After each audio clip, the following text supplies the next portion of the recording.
Voici le jour, c'est votre tour, le jour des premiers, le JDP. Le premier du Bénin au bac G3 2018 est Nohwesi Maouyon Daniel Merveilleux du complexe scolaire Sainte-Félicité Godomé dans la commune d'Abomey-Calavi. Il a obtenu la moyenne de 15,75 sur 20.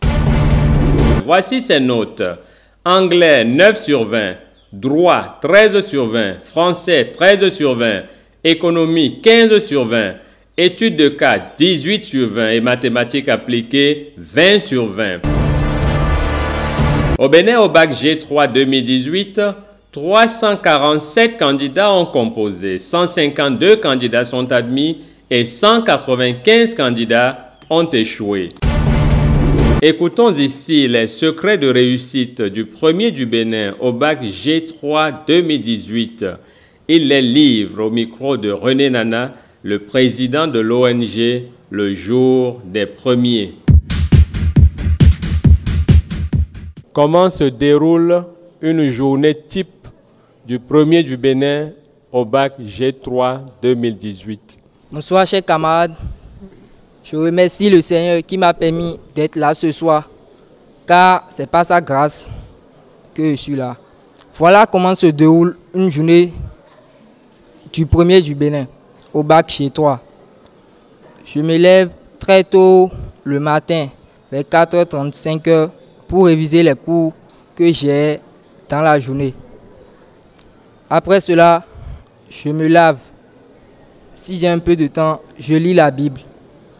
Et je viens à l'école pour ne pas être en retard et être puni par les membres de l'administration. Après cela, une fois le professeur en classe, je suis religieusement le cours. Je pose des questions s'il y a lieu. Les professeurs me répondent et me donnent beaucoup d'explications. À 13h ou midi, on prend une pause.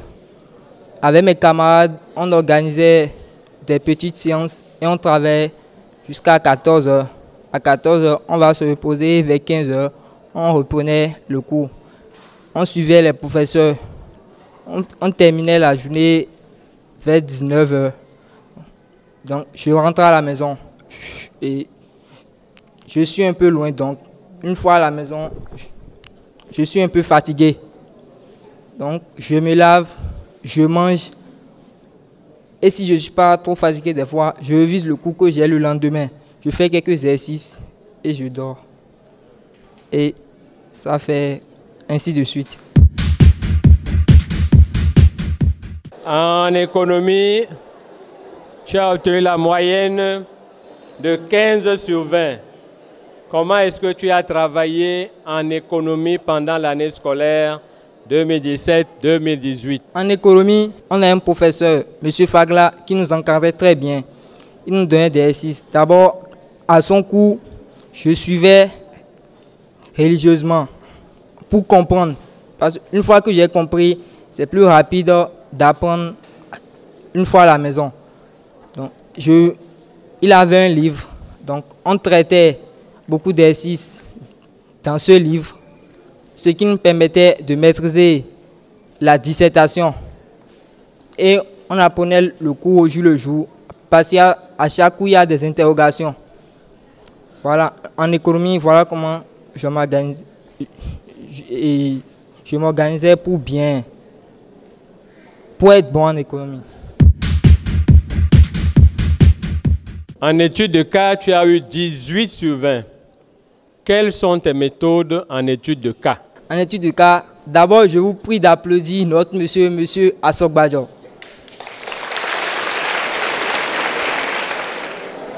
Je le remercie parce que le premier jour où j'étais venu dans l'établissement, c'est lui qui m'a accueilli.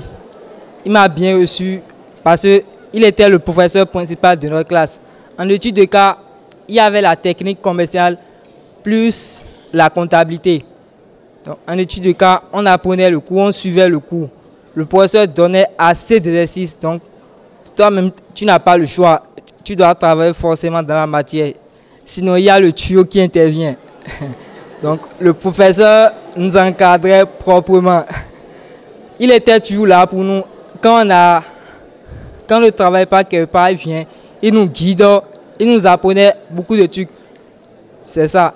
En comptabilité, je ne me gênais pas trop parce que je maîtrisais la comptabilité. Je ne me plains pas en comptabilité. C'est en technique commerciale, les définitions, je copiais ça sur des feuilles et je mémorisais. C'est comme ça que je travaillais en études de cas.